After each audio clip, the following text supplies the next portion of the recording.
हमने last class में जो मेथड कंप्लीट किया था वो था आपका लास्ट क्लास का मेथड था फैक्टराइजेशन मेथड। फैक्टराइजेशन मेथड के जो सिंपल क्वेश्चन थे या बेसिक क्वेश्चन थे जो मेथड बेस्ड वो हमने कवर कर लिए थे लास्ट क्लास में।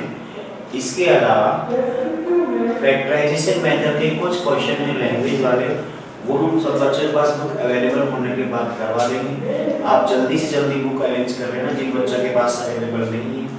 पीडीएफ वगैरह से काम चलेगा नहीं, कभी आप ऐप वगैरह से काम चलाओ तो आप बुक अरेंज कर ही लेना। अब हम क्लास स्टार्ट करने जा रहे हैं इसी क्लास में। अब हम देखेंगे नेक्स्ट मेथड हमारा। नेक्स्ट मेथड के कुछ क्वेश्चंस, आप मेथड को समझिए अच्छे से, क्वेश्चंस हमारे आराम से आ जाएंगे। हमने फर्स्ट मेथड पढ़ा था factorization method, solution of quadratic equation. Quadratic equation को सोल्व करने का फैक्टराइजेशन मेथड हमने कवर कर लिया है। सेकंड मेथड है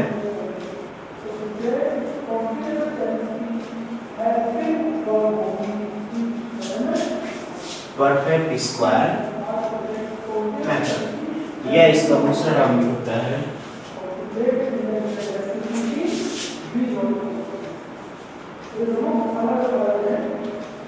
completing the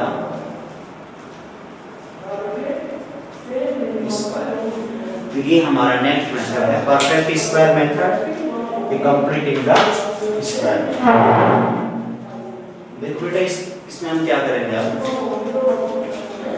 आपके पास क्वाड्रेटिक दी होगी और जो क्वाड्रेटिक दे रखी होगी उसे क्वाड्रेटिक को हमें सोल्व करना है। क्वाड्रेटिक को सोल्व करने का मतलब क्या होता है कि जो क्वाड्रेटिक दे रखी है उसमें जो वेरिएबल यूज कर रखे हैं उन वेरिएबल्स की वैल्यू फाइंड करना। उन वेरिएबल की वैल्यू कैसे फाइंड करेंगे हम वो देखते हैं। फर्स्ट मेथड हमने फैक्टराइजेशन कवर कर लिया। सेकंड मेथड है परफेक्ट स्क्वायर मेथड। मेथड में साथ में एग्जांपल भी लेके कराऊंगा। ध्यान यही रखना है, इसमें डिस्टर्बेंस करोगे तो आपको एक भी क्वेश्चन इसका समझ में नहीं आएगा। मेथड जब समझाऊं प्रॉपर तरीके से तो साथ में जो एग्जांपल में कराऊंगा उसको भी साथ में समझना है और ध्यान केवल लिखे रखना क्लास में बोर्ड के ऊपर। ठीक है बेटा, देखो स्टार्ट करते हैं हम। हमारे पास कोई भी क्वाड्रेटिक है ax square plus bx plus c equals to 0। ये है आपकी कोई भी एक क्वाड्रेटिक इक्वेशन। जो क्वाड्रेटिक इक्वेशन हमें दे रखी है, फॉर एग्जांपल अगर हम इसमें कोई एग्जांपल लेना चाहें, x square as it is रहेगा, एक्स ऐसे कैसे रहेगा, चेंज क्या होगा, चेंज इसमें होगा आपके कांस्टेंट या कोफिशिएंट जो भी है a, b एंड c। तो देखो बेटा जो भी कोफिशिएंट है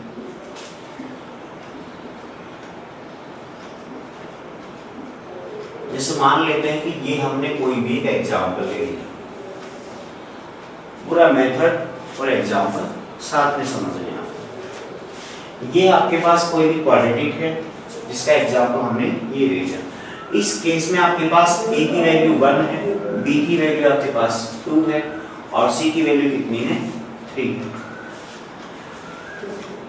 अब हम इसमें क्या करेंगे, सबसे पहले फर्स्ट चीज ध्यान रखें, जब भी आप परफेक्ट स्क्वायर मेथड या completing the square method use करेंगे तो सबसे पहले हम ये चेक करेंगे कि हमारे पास वैल्यू ऑफ a, एक टर्म है a जो इसमें यूज होता है, या हम ये कहें कोफिशिएंट ऑफ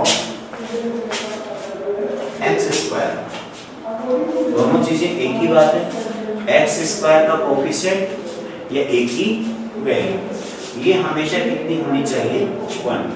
जब ये वैल्यू 1 होगी उसी से आगे हम इसमें प्रोसेस करेंगे। अगर ये 1 नहीं है तो हम उसको 1 में कन्वर्ट करते हैं। हमने फर्स्ट जो एग्जांपल लिया है वो a = 1 ही ले लिया डायरेक्ट, ताकि आपको मेथड समझने में प्रॉब्लम ना हो कि आगे कैसे होगा। a की वैल्यू 1 कैसे बनाते हैं, अगर यहाँ कुछ और आ जाए तो वो हम नेक्स्ट एग्जांपल में समझेंगे साथ में। अभी हम इस एग्जांपल के थ्रू समझते हैं कि मेथड कैसे अप्लाई करते हैं।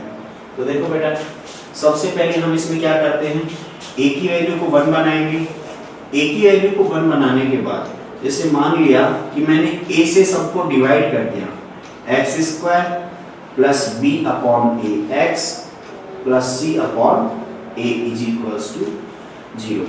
हमारे पास कुछ इस टाइप से इक्वेशन आ जाएगी जो एबीसी फॉर्म में चल रही है।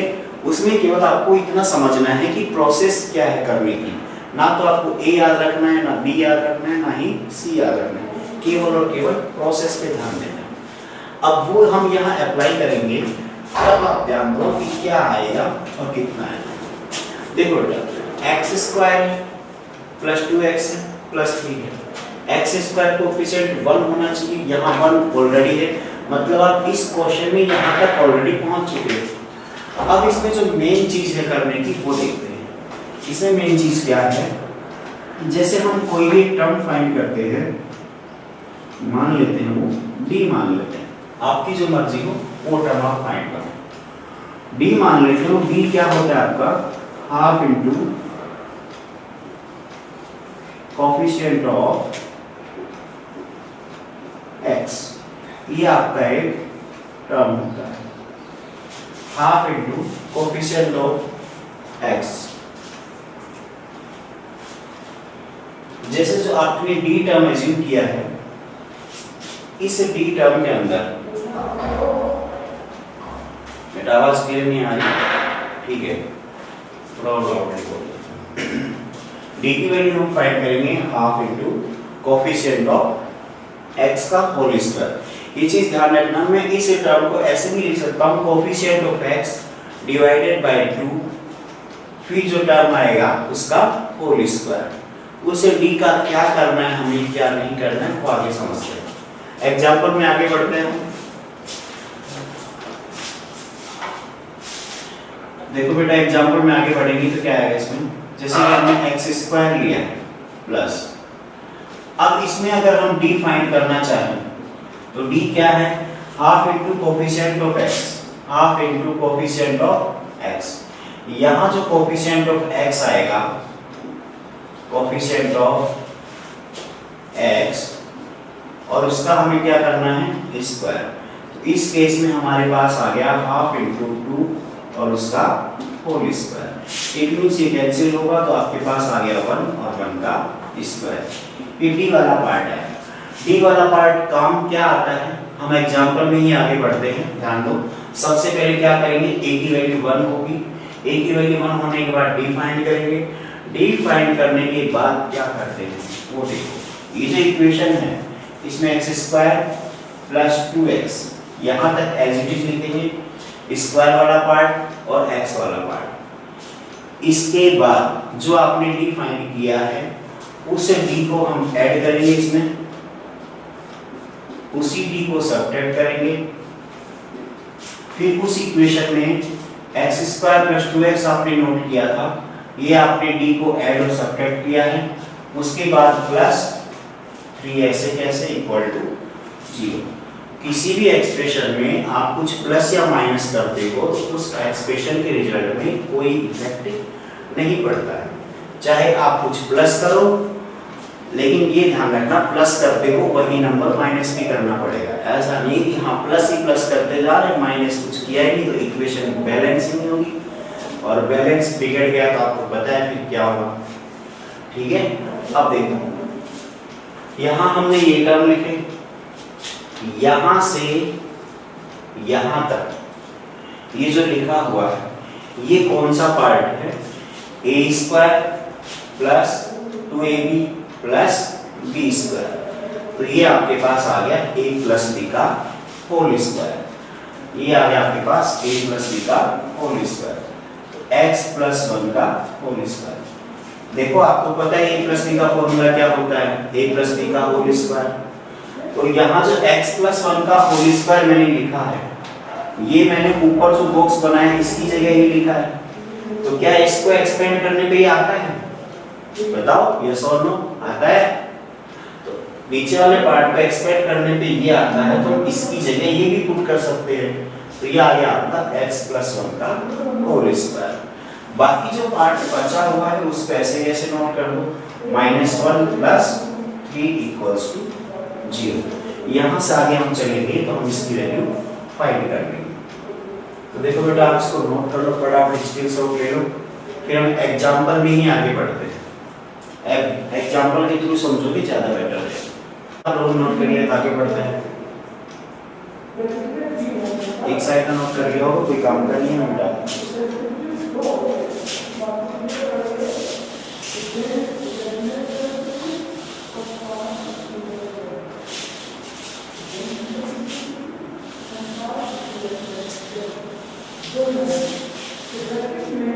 देखो बेटा इसमें क्या करना है, ध्यान दो। जैसे मैंने लास्ट लाइन लिखी है x + 1 का होल स्क्वायर माइनस 1 + 3। अब इसका क्या करें हम, तो इसमें क्या करते हैं हम, जैसे हमने लास्ट लिखा x + 1 का होल स्क्वायर, हमारे पास बच गया लास्ट में +2 इज इक्वल्स टू 0। ध्यान दो, यहाँ आपके पास बच गया x + 1 का होल स्क्वायर +2 इक्वल्स टू 0। अभी मैं केवल आपको मेथड सिखा रहा हूँ, ठीक है बच्चों, मेथड सीख रहे हैं हम केवल।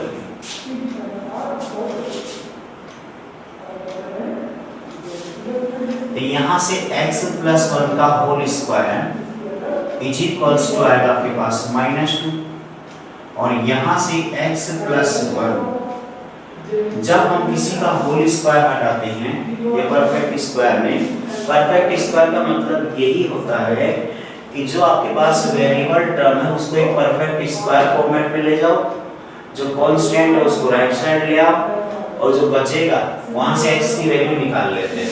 और कैसे निकालते हैं, जैसे मैंने लिखा x + 1, यहाँ -2 लिखा है, -2 का हो जाएगा रूट, और प्लस माइनस लग जाएगा। प्लस माइनस क्यों लगा है, क्योंकि हम किसी पार्ट का स्क्वायर हटाते हैं, स्क्वायर हटाने की वजह से प्लस माइनस लगता है, और उसकी वैल्यू फाइंड होती है रूट से। तो यहाँ से आपके पास x = आ गया -1 प्लस माइनस -2। देखो बेटा यहाँ पे आपके पास एक इमेजिनरी टर्म आया है, ये जो लिखा है इमेजिनरी टर्म है, आपके सिलेबस में नहीं। हमने कोई एग्जाम्पल ऐसे ही ले लिया था रैंडमली, तो यहाँ से जो आपके क्वेश्चन आएंगे बुक के, उनमें आपको जैसे मिलेंगे, यहाँ पे कोई नंबर आएगा, जैसे -1 में, जैसे मान लो यहाँ 2 आ गया, -1 एक +2, एक -1 -2, x की दो डिफरेंट वैल्यू मिल जाएगी, ठीक है बेटा। यहाँ से हम x की वैल्यू निकाल लेंगे, x की जो वैल्यू होती है वही इसका क्वाड्रेटिक का सॉल्यूशन होता है। अब हम एक और क्वेश्चन लेते हैं अच्छा सा, और उसमें भी वापस यही मेथड कंप्लीट लगा दें। आप इसका लास्ट रिजल्ट नोट कर लो, हम नेक्स्ट क्वेश्चन की तरफ बढ़ते हैं। हम उस क्वेश्चन में भी वही परफेक्ट स्क्वायर मेथड यूज करेंगे, डी वगैरह सब समझ में आ जाएगा उसमें वापस। Speak loudly sir. कोमल बेटा, जिस बच्चे को आवाज नहीं आ रही है, कोमल जहाँ, बाकी बच्चों को आवाज आ रही है, बाकी बच्चों को मेरी आवाज क्लियर आ रही है, सब बच्चों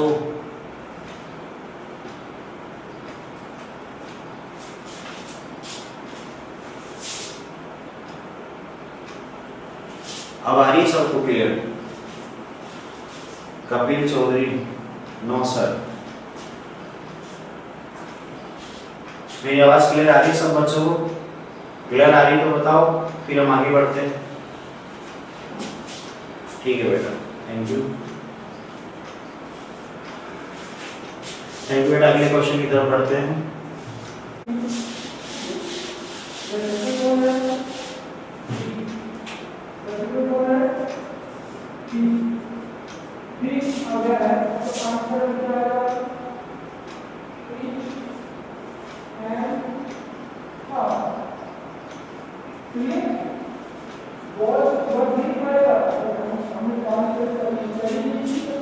to x square minus 5x plus 3।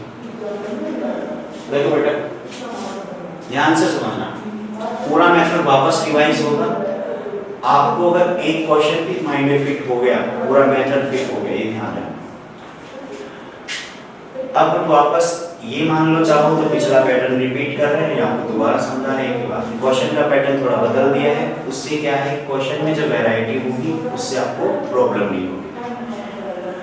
सबसे पहली कंडीशन क्या थी हमारी, बस 2-4 कंडीशन याद रखनी है। फर्स्ट कंडीशन है आपकी, आपके पास जो एक्स स्क्वायर का कोफिशिएंट है, जो एक्स स्क्वायर का कोफिशिएंट है वो हमेशा 1 होना चाहिए। एक्स स्क्वायर का कोफिशिएंट अगर क्वेश्चन में 1 नहीं है तो आप क्या करेंगे, सबसे पहले एक्स स्क्वायर के साथ में जो नंबर लिखा है उस नंबर से पूरी इक्वेशन को डिवाइड कर देंगे। वापस सुन लो, सबसे पहले ये चेक करेंगे एक्स स्क्वायर का कोफिशिएंट 1 होना चाहिए। अगर पहले से 1 दिया हुआ है तो ज़्यादा बेटर है, और अगर पहले से 1 नहीं है तो हम क्या करेंगे, एक्स स्क्वायर का जो कोफिशिएंट है उससे पूरी इक्वेशन को डिवाइड कर देंगे। जैसे ही डिवाइड करेंगे तो हमारे पास यहाँ 1 अपने आप ही आ जाएगा। बाकी टर्म में क्या इफेक्ट होता है उसको बाद में देखेंगे, हमें केवल पहले a को 1 करना है। तो देखो a को 1 करते हैं, जैसे ही हमने यहाँ डिवाइड किया एक्स स्क्वायर आ गया -5/2 x plus 3/2 is equals to 0। यहाँ तक किसी बच्चे को कोई भी डाउट नहीं होगा शायद, तो यहाँ तक आप लोगों को समझ में आया। इसके बाद हम आगे बढ़ते हैं। सबसे पहले हमने a को 1 कर दिया जो यहाँ हो चुका है, ठीक है बेटा। अब देखो क्या करते हैं इसमें, हम a को 1 करने के बाद मैंने कहा d निकालो। अब d वाला कंसेप्ट वही वापस कर रहे हैं। d में एक छोटी सी चीज निकालनी थी हमें क्या करना था, d का मतलब, d मैंने ऐसे ही कोई रैंडमली नंबर अल्फाबेट मान लिया, जो टर्म निकाल रहा हूँ उसको डिनोट करने के लिए। ऐसा नहीं है कि आप भी इसको d मानो, आप a b c कुछ भी मान लो जो आपका मन। अब हम यहाँ देखते हैं कि d की वैल्यू कैसे निकालते हैं, ये इम्पोर्टेंट है। यहाँ इसको नॉमिनेट करना इम्पोर्टेंट है, यहाँ पे किससे रिप्रेजेंट किया है, इम्पोर्टेंट है कि इसकी वैल्यू क्या आएगी और आप कैसे निकालते।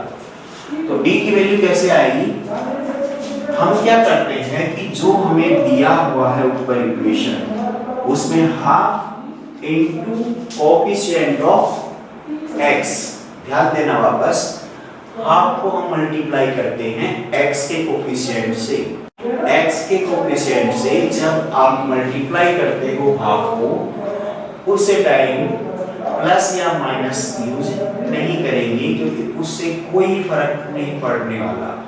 अब आप ये कहो कि सर फर्क क्यों नहीं पड़ता, क्योंकि हम इसका होल स्क्वायर करते हैं यहाँ पे, और जब होल स्क्वायर करेंगे तो माइनस का प्लस और प्लस का प्लस, ऐसे कैसे रहेंगे, तो माइनस प्लस कोई रोल प्ले नहीं करता। तो अब हम क्या करते हैं यहाँ पे, half into coefficient of x, ये आ गया आपके पास, और इसका क्या करना है, स्क्वायर। अगर आपको d का कंसेप्ट समझ में आ गया है तो हम सब करें, फिर हम आगे बढ़ते हैं। d का मतलब half into coefficient of x, इससे जस्ट ऊपर वाली इक्वेशन में, और उसका होल स्क्वायर, ऐसे ही हम फाइंड करते हैं। ठीक है बेटा, सबको समझ में आ गया। बहुत इंपॉर्टेंट टॉपिक है, इसका क्वेश्चन आता ही आता है एग्जाम में, तो आपको अच्छे से समझना। देखो यहाँ से आपके पास जो d आ गया वो आया 5/4 होल स्क्वायर।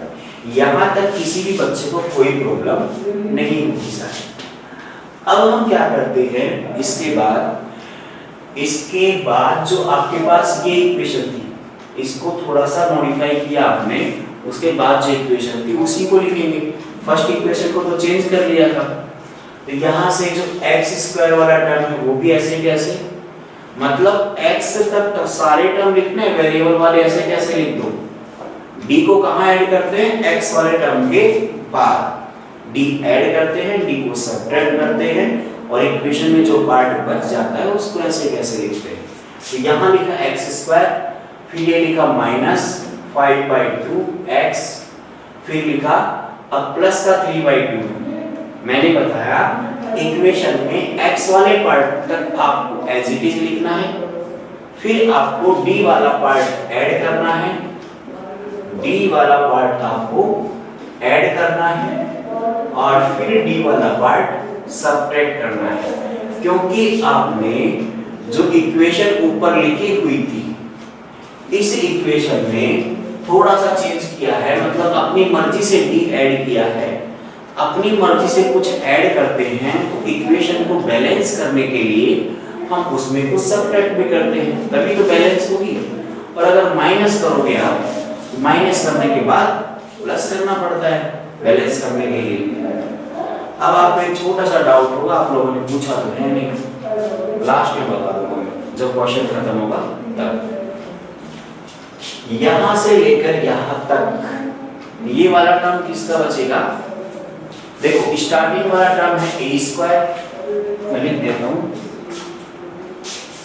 ये ए स्क्वायर वाला है, फिर हम -2ab है, फिर है b स्क्वायर, और ये फॉर्मेट बनाएगा a - b का होल स्क्वायर।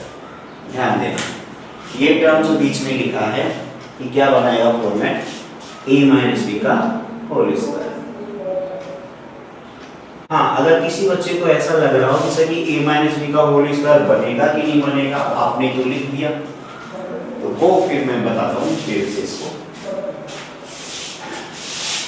देखो बेटा, यहां से मैं इस बॉक्स में बता रहा हूँ, एक्सप्लेन कर देता हूँ। अगर हम इसमें a मानेंगे x और b मानेंगे 5/4, इसका होल स्क्वायर खोलेंगे तो x स्क्वायर आएगा, -2, a का मतलब x, b का मतलब 5/4 प्लस b स्क्वायर मतलब 5/4 का होल स्क्वायर। बताओ बच्चों सेम आया कि नहीं आया जो ऊपर लिखा हुआ है, a - b का होल स्क्वायर आ गया बिल्कुल ऐसे कैसे। अब हम आसानी से ये जो पार्ट है इसको क्या लिख सकते हैं, a - b का होल स्क्वायर, और वो क्या आएगा x - 5/4 का होल स्क्वायर। अब जो पार्ट आगे बचा हुआ है उसको लिख लेते हैं 25/16 प्लस 3/2 इक्वल्स टू 0। अब हम क्या करते हैं, वेरिएबल वाले पार्ट को एक तरफ, बाकी सभी को दूसरी साइड भेज देते हैं, और दूसरी साइड जब भेजेंगे इधर तो हमारे पास केवल और केवल बचेगा x - 5/4 का होल स्क्वायर, और ये जब दोनों उधर जाएंगे तो 25/16 हो गया प्लस का, और माइनस का बच गया 3/2, इतना आ गया। अब हमें क्या करना है, राइट साइड में कैलकुलेशन करनी है। कैलकुलेशन आपको आती होगी, फ्रैक्शन वाले नंबर मुझे पता है सारे बच्चे फ्रैक्शन के एडिशन सब्ट्रैक्शन में बहुत परफेक्ट हैं। आपके टिप ऑफ द फिंगर सब बच्चे तुरंत सॉल्व कर देते हैं, क्वेश्चन लिखा नहीं तुरंत सॉल्व कर देते हैं। तो इसलिए मैं आपसे उम्मीद कर सकता हूं कि ये तो आपने तुरंत सॉल्व कर दिया होगा देखते ही। देखो फिर भी अगर कोई बच्चा कमजोर हो मेरी तरह, तो मेरे मेथड इसको यूज करके और सॉल्व कर सकता है इसको आसान तरीके से। जब कैसे करेंगे, इसका जो डिनोमिनेटर है 16 है, दोनों का डिनोमिनेटर अगर पॉसिबल हो सेम करो, कैलकुलेशन बहुत आसान है। मैंने क्या किया यहाँ पे, इसको ऊपर 8 से मल्टीप्लाई कर दिया, नीचे भी 8 से, था तो 3/2 ही, 8 से मल्टीप्लाई तो किया है, काटेंगे तो वापस 3/2 हो जाएगा, यही तो होगा। इतना आपको समझ में आ रहा है। अब मुझे क्या फायदा हुआ इसका, इसमें भी 16 है, इसमें भी 16 है, कुछ भी नहीं करना, केवल ऊपर वाले पार्ट को सोल्व करना है। ऊपर वाला पार्ट क्या है, 25 - 24, 25 में से 24 कम करेंगे तो 1 बचेगा, और 1 बचेगा तो हमारा रिजल्ट आएगा 1/16। तो इसका मतलब परफेक्ट स्क्वायर वाला जो टर्म था वो किसके इक्वल होगा।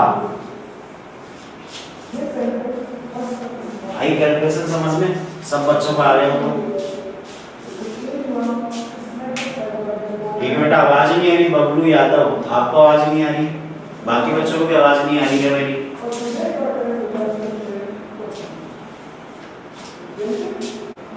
मैं डी वाले पार्ट को हटा देता हूँ, फिर मैं इसी मेथड को वापस रिवाइज कर दूंगा, इसमें ही आपको समझ में आ जाएगा। देखो बेटा इसके बाद में क्या आएगा, यहां से आ गया आपके पास में x - 5/4 का whole square is equals to 1/16 था। जैसे हम यहाँ से स्क्वायर को हटाएंगे तो यहाँ लग जाएगा रूट और बाहर लग जाएगा प्लस माइनस। जब 1/16 का रूट किया आपने और बाहर प्लस माइनस लगा, ये चीज ध्यान रखना, ये रूट लगता है कब लगता है, जब उधर से स्क्वायर हटाते हैं तो रूट लगता है, और बाहर प्लस माइनस किसके लिए आता है, क्यों आता है, इसका जवाब आप बताएंगे थोड़ी देर बाद। मैं आपसे पूछूं सर वॉइस नहीं आ रही है, सिमरन कंवर, मेरी आवाज ही नहीं आ रही, अब आ रही है? हेलो अच्छा आवाज आ रही है क्या, फटाफट बताओ। ठीक है बेटा आवाज आ रही है तो 2 मिनट की बात है, बोल देना। ये 1/16 है, प्लस माइनस 1/16 का स्क्वायर रूट किया 1/4 आ गया, 1/4 आ गया। अब यहाँ से x माइनस 5/4 ही तो बचा है, x इज इक्वल्स टू निकालेंगे तो 5/4 प्लस माइनस 1/4। ये x के आपको 2 वैल्यू मिल जाएंगी, और x की जो 2 वैल्यू मिलेंगी, एक कौन सी मिलेगी प्लस में, मतलब 5/4 प्लस 1/4 रिजल्ट आपको आता है। सेकंड वैल्यू क्या मिलेगी x की, 5/4 माइनस 1/4। एक बार प्लस यूज करेंगे, एक बार माइनस यूज करेंगे, आपको x की दोनों वैल्यू मिल जाएगी। ठीक है बेटा, सभी को समझ में आ गया मेथड, परफेक्ट स्क्वायर मेथड अच्छे से याद रखना, इसको समझना, जितना हो सके। कोई डाउट हो तो वीडियो दोबारा देखना, सारी वीडियो कंटिन्यू आ रही, कोई भी लेक्चर मिस नहीं होगा, वो आपके रिवीजन के लिए ही है, बस ऐसा मान लेना। जिस बच्चे को जिस भी टॉपिक में दिक्कत हो वो YouTube पे लेक्चर को वापस देखें, फिर कोई दिक्कत हो मैसेज करें, वीडियो साफ